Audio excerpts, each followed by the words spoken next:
May 29th, 1943. A black soldier of the 364th Army Infantry was killed on an Army base in Mississippi.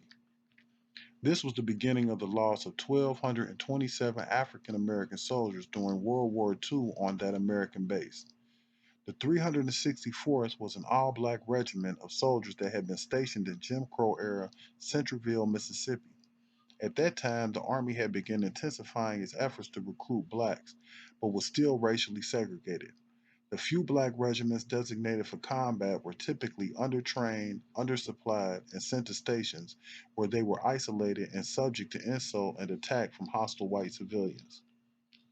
The 364th arrived at Camp Van Dorn in two groups on May 26 and May 28 of 1943.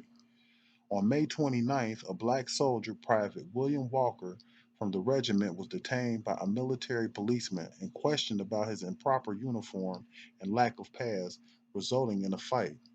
The county sheriff arrived. The private attempted to flee and was shot and killed by the sheriff.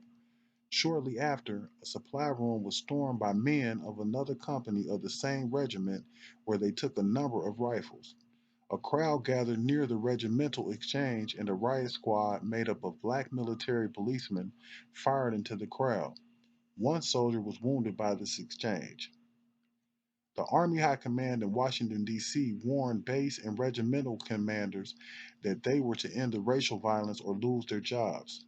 What followed the 364th rally and cry is subject to conflicting reports. Allegations range from minor skirmishes and disciplinary action to wholesale slaughter. The 364th Morning Report, a kind of company by company daily attendance sheet, note dozens of soldiers as AWOL following the Walker shooting and its aftermath.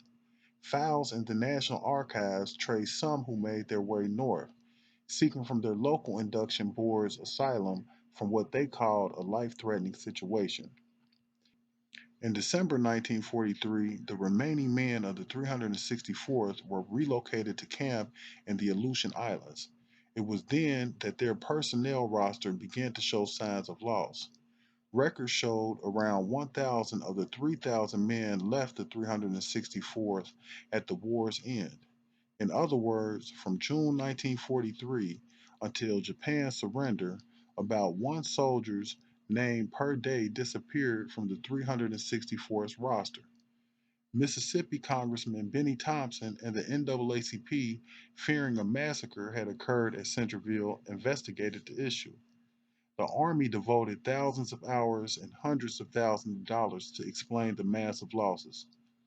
A report was issued on December 23, 1999. It stated, "There is no documentary evidence whatsoever that any unusual or inexplicable loss of personnel occurred. Inconsistencies in the Army's report have diminished its credibility, leaving unanswered the same haunting questions that many have been investigating for years."